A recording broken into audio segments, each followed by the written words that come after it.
I'm Chip Townsend, and this is the Team Chip Podcast.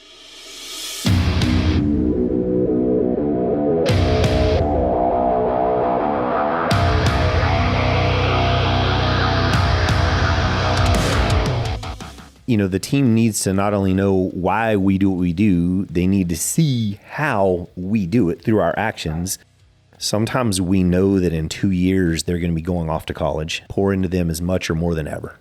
Or whenever they're part of the foundation. You just don't know, because somebody that you may think is foundation actually turns out to be scaffolding, and somebody that you thought was going to just be scaffolding turns out to be part of the foundation. You just don't know.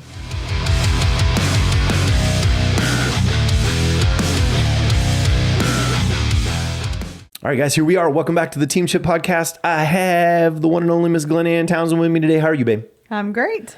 Good. I've got her here because, you know, she's the real brains behind it all. So I don't know about that. I'm feeling pretty empty. So I thought I'd bring her along so maybe something intelligent could happen in the podcast today. And today we're going to talk about why your staff doesn't care. I know. Why your staff doesn't care.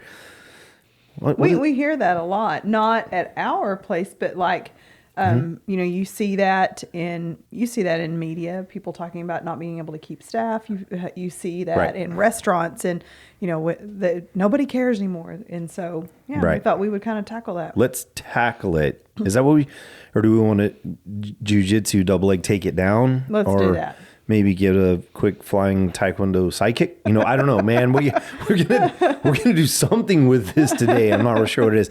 So, you know, it's normal for owners to care more. I don't know if I should say normal, but I think it is a normal thing in a way. You know, you own it. You kind of have your skin in the game, and then you have an employee. But yeah, your skin is in the game, but you know, it's kind of that ultimately the buck stops here kind of thing. Right. And it is, you know, you're, you know, whenever the collection notices come, they come to you, they don't come to your team. So, you know, there is that Right. whenever it's payday, you know, it's not a collective. It's, you know, there's somebody that is ultimately signing those checks. Yeah. And so I completely understand that your level of passion may be, or accountability, whatever you want to, you know, whatever, can be perceived as higher, but because ultimately you know, as the owner, you do have that's a fact.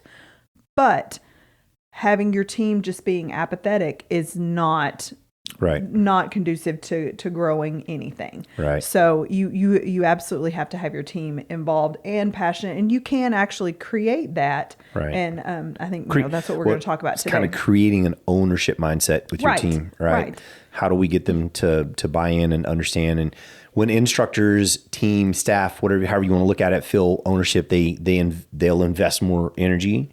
Right. They're a little more creative. They put a little more heart into it, or a little more hard work, right? So it's important that we create that kind of ownership mindset. Right. So, you know, we got to communicate our vision really clear all the time to our team, and they need to know the why of what they do. And I think that's an important piece. So let's speak to that a little bit. Why is that? Why does the why matter? Well, it first matters because then there's, with everything that they're doing, if it's just checking a box, then they become box checkers. They become, you know, check in, check emotionless, out. Like automatons. But whenever they know okay, this is why we do this step, and connect that dot, then it makes, you know, it connects it. It gives it a reason, and it's important. But I think even stepping back a step from that is, if we, you know, we say that something is important, but then, and we say, okay, this is our vision, this is what we want to do, but then we don't actually look at the way that we're acting, thing that what we're modeling, then, you know, it's the, you know, we talk to it all the time, talk to our kids about it all the time. You know, don't do as I say, do as I, or don't do as I do as I say. Right. Well, that doesn't matter. That doesn't work. You know, now, let me qualify. Works. We don't say that to our kids. We teach them a lesson of, I remember as a kid hearing sometimes, don't you do what I do, you do what I tell you to do. And I go, ooh, and you know, that just doesn't work. Yeah, it People doesn't. do what they see, not what they hear. They 100% do what they see.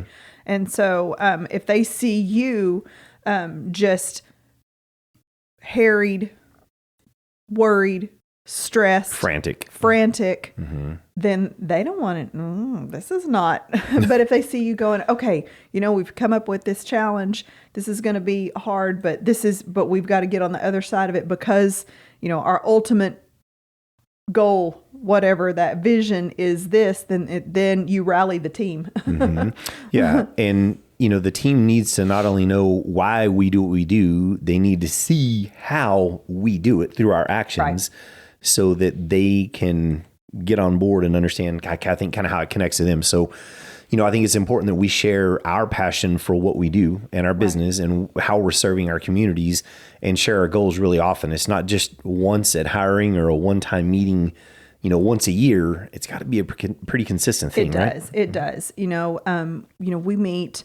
We have instructor trainings, like actual physical trainings, because I think that feeds into that martial artist first. If we say that martial arts is the best thing for your kids, the best thing for your family, the best thing for you, but then we don't actually do it, that doesn't jive. That does not. And people kind of go, well, I'll just say I've been blessed to get to be in a lot of martial arts schools around the country, and I've sat down with some perceived as highly successful martial arts school owners and successful in their own right, and high level martial artists, and had the conversation of, hey, your kids, what belt level are they at, or what?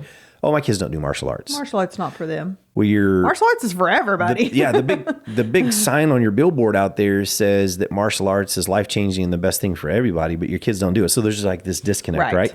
So whenever your team sees you not taking the correct actions towards the big picture why or whatever that is, that's bad news. Right. And then, the next piece of that is, you're the martial artist first, and then your teacher second. And that's another thing that we do is we actually have we have leadership team trainings, we have teacher trainings or instructor trainings consistently. It's not like literally weekly. Mm-hmm. And we're reading it together and doing things that are continuing to grow us. But there's also the connection of, okay, let's get back to, we're not just doing this to check the box. Right. We're doing this because our passion is to deliver absolutely world-class martial arts on the mat every class. Right. Coming back to that motto statement, empowering people through the pursuit of personal martial arts excellence by creating world-class martial artists with a servant's heart and a beginner's mind. We rehash that on a weekly basis in trainings. We come back to that all the time. And then tying that to another part of our mission and belief statement that we want to be an asset in our society, an asset in our community. I think in business terms, if I'm a liability, I'm taking from, right? I'm entitled or whatever. But if we're an asset, we're pouring into and giving back to in some way, form, or fashion. And I think living that out and sharing it with the team. But what I was going to say, what you made me think of there is, we have a leadership team training that the instructors are in, two different instructor trainings that they're in. These are weekly. Right. And then staff monthly. meeting, chief instructor meeting. Sounds like we're meeting our team to death. We really try not to, but we try to make the meetings meaningful. But inside those meetings, we're resharing the passion, the why, checkups on goals, where we're at, where we need to be doing, where we need to make adjustments, etc. Right. And communicating, are we on the same page? Are we, what do we have coming up? All of those things are so important. And inside those meetings, we're trying to make the big picture vision of where we're heading and our big why relatable and actionable to them. Help them to see how their work fits into that big picture every day. So when they're out there on the mat and they help that kid that's really struggling with self-control, or maybe it's just a polishing their sidekick, whatever that is, how does that impact that kid when that kid goes back to school, back home, back to church, etc.? So helping them to see that and understand, to hopefully to get them to care, right? Right, absolutely. And the trainings and all of that is the ultimate. The ultimate goal of that is to get the team to see that they're a part of something bigger. Right. That it's not just about performing in the moment, but about performing. And actually, you can tell the difference between somebody that is, we talk about it with like a new instructor. A new instructor comes on the mat and we want them, we're like, teach energetic classes, that smiling, sweating, learning. You want to be you teaching solid martial arts, but just, you want to have just this a positive life about you. Yeah, be energetic in the class. And so energetic correlates to a lot of young and inexperienced instructors is volume. But you can tell, and so they're really loud, but there's not it's not a purpose to the loud or a passion. And you can see right. You can see a difference in somebody that's teaching with passion, that is wanting to be sure that you understand this technique versus somebody that's just being loud. Right. And so there's a genuineness that we want to be able to help people understand how to have, and then understanding that what that does is that comes across and is received by the student that you're teaching on a whole different level. Yeah. And I think that genuineness is fed even more, and we've already said it, when they understand how what they do every day ties back to the big why and the big purpose of not only the business, but how it just impacts the world and society, right?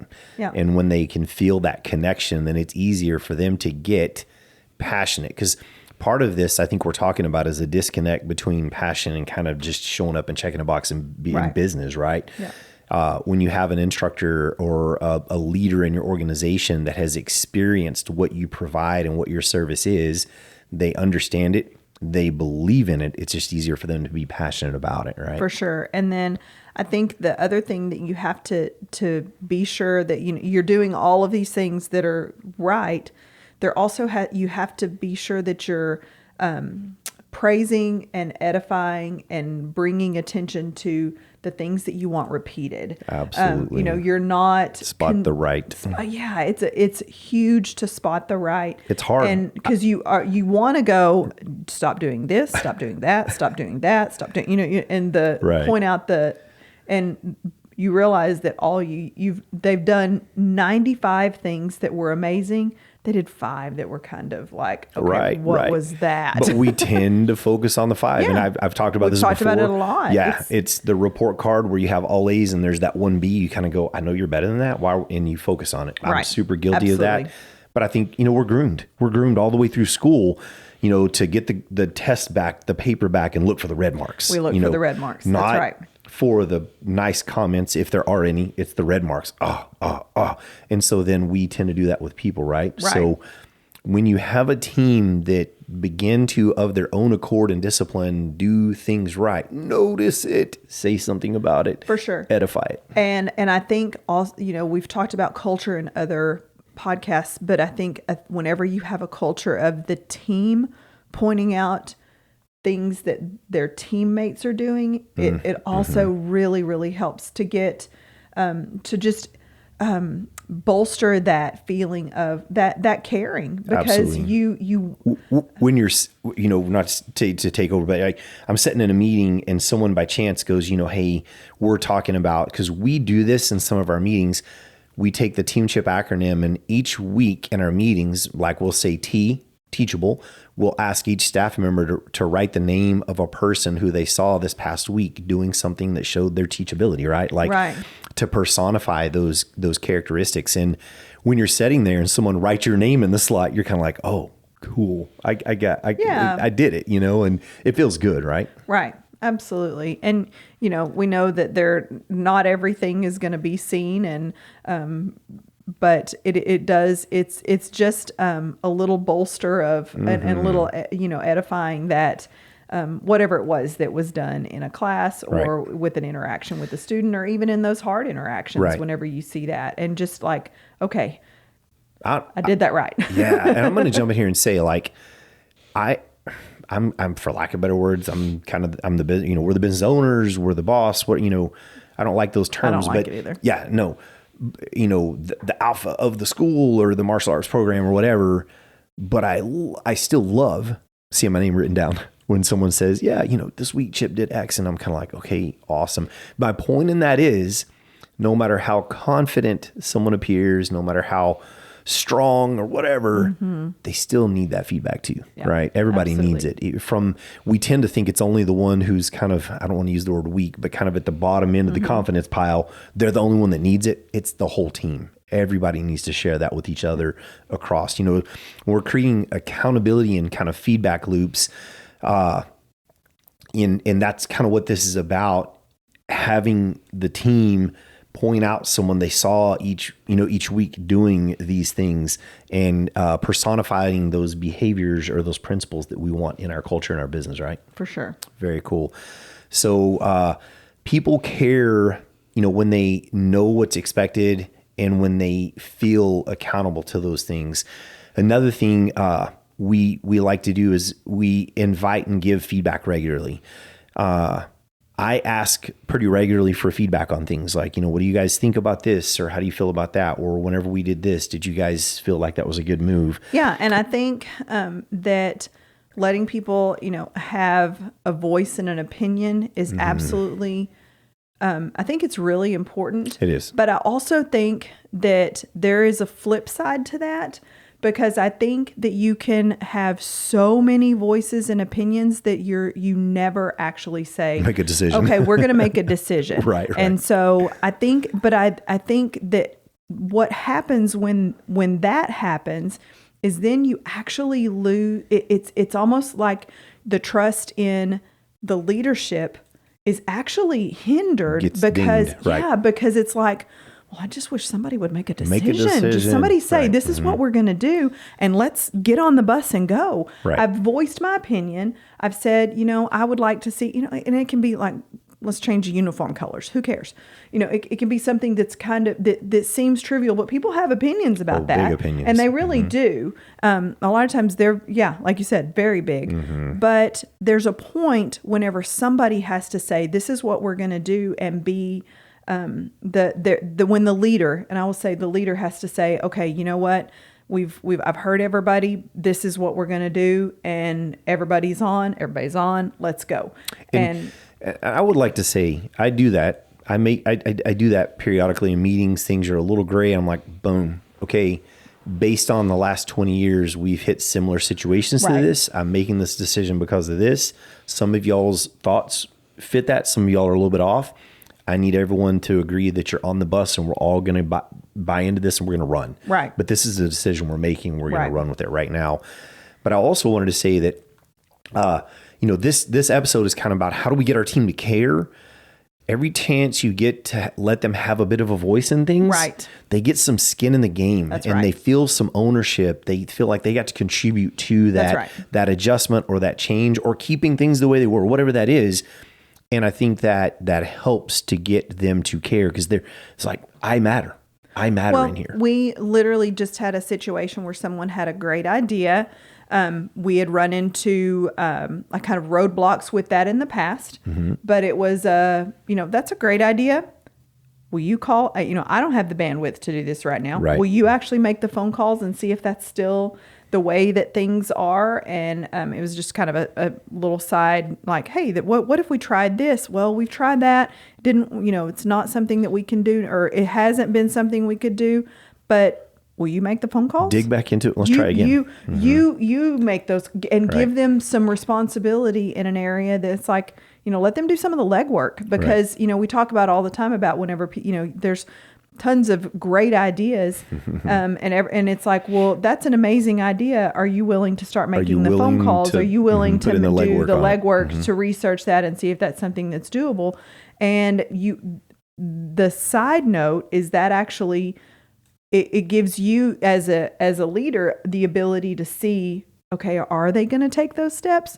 Or was that just a little bit of a, oh, look, I have this great idea. And if it's easy and handed to them, they'll go with it. But if not, or do they have enough buy-in to actually put some legwork into it? Yeah, and I don't mean to make that sound like, okay, well, this is a test. It's not. It's I'm actually testing you, and I really don't mean it that way. Right. But it does give you the ability to kind of see, are they going to actually? Yeah, you get a little character. That's right. Yep, absolutely. Are they just tossing out ideas just to like sound good in the moment, but are they willing to actually take the steps to do something with that? Absolutely. So back to, getting your team to care.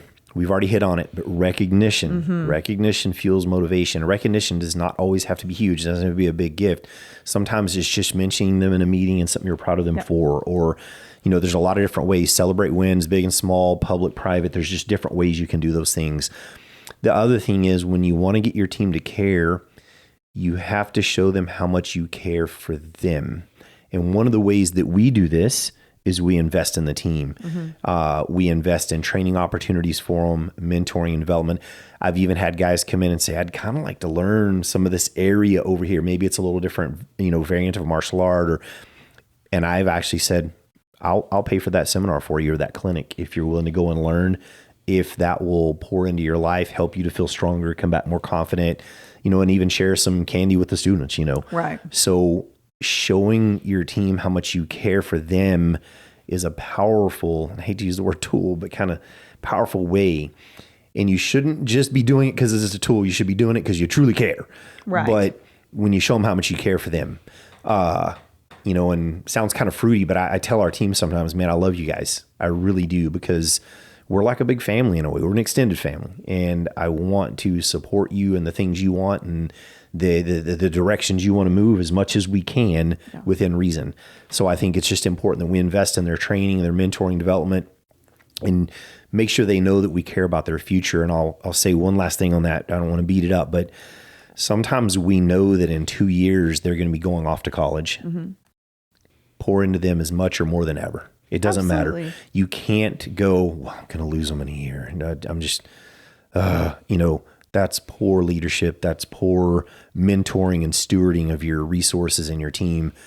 Pour into them, because I learned a lesson one time. If one thing I do in their life, even if they kind of take a different turn and leave us, improved their life and their ability to contribute to society or feed their family, I've done what God wanted me to do. Right. Yeah. So don't not care because they're leaving in a year or two. And I don't think that's a problem most of the time, but no. And make sure you take care of them. Because the thing is, you never know when somebody that you kind of think is going to be, you're building, think of the analogy of a building.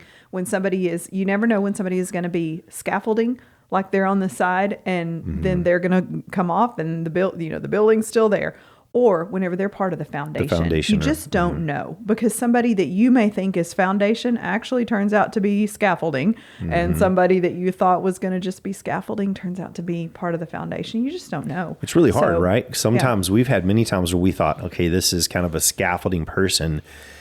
And they're still here. 15 years later, they're just killing it. And we're like, wow, did we miss that? So I think it's important that we're honest about those things too. Yeah, we've learned that lesson real fast. I think you will miss the bus on that sometimes. And then you'll see some times that you think they're going to be a great foundation or a great brick in the building. And a year later, they're gone. You're kind of going, wow. Well, didn't see that one coming. I sure didn't see that. Yeah, absolutely. Yeah. And you can't get down about those things. Yeah. It's just part of the process at times.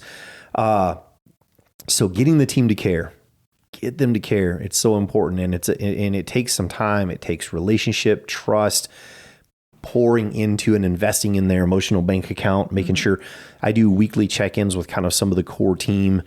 And a lot of times those check-ins are simply just a 15, 20 minute to half hour, just kind of, how's life? Are you doing okay? How's the family? And sometimes it's serious, like, oh, we got some stuff we need to work on here in the business. But just making sure that you're connecting and developing that emotional bank account a little bit, and really, without being overbearing, making sure they know you care. That's Absolutely. It. Yeah.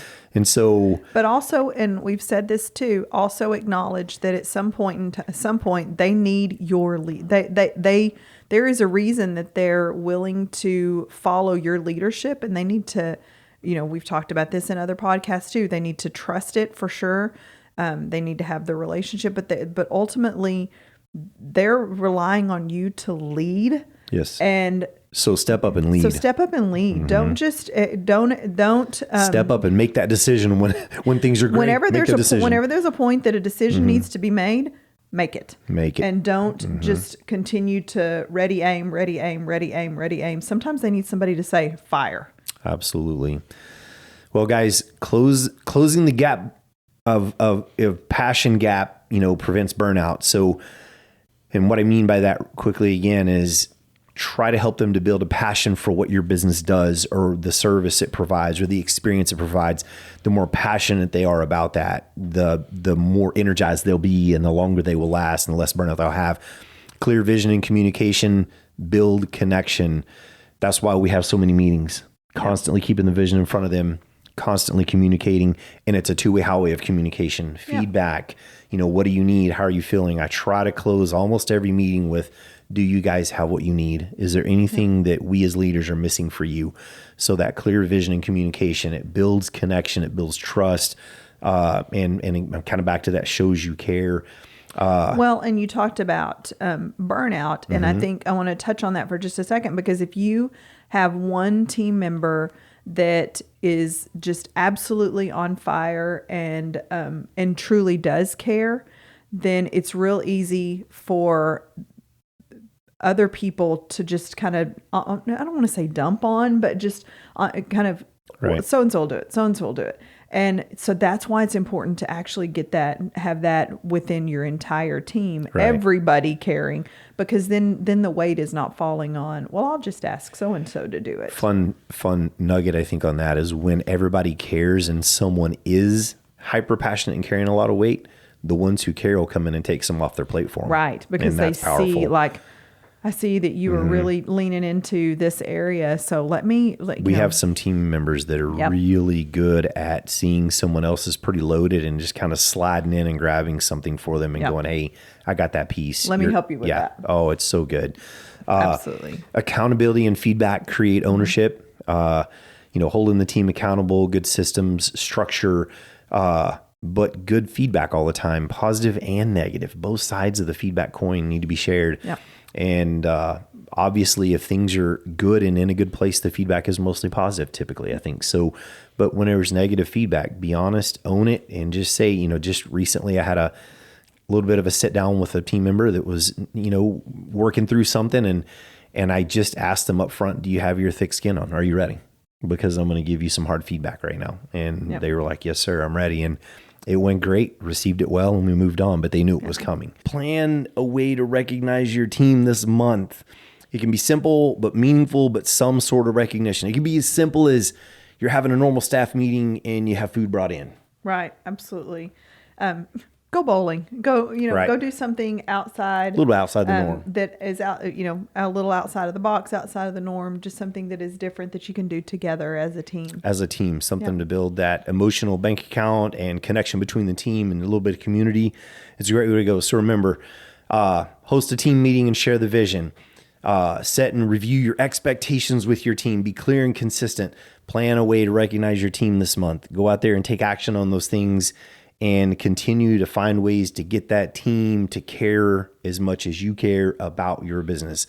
Hope that helped. Any last words of wisdom about getting the team to care? I don't think so. Think we nailed it all down there? I think so. Did we double leg it, single leg it, or did we knock it out with the kick? I don't know, but we tried something here, right? All right, guys, thank you so much. Appreciate you. Review us, subscribe to our podcast, shoot us a message. We're getting some messages back, getting some feedback. We're enjoying that. Let us know what you'd like to hear, see, etc. And we'll see you on the next one. Thank you.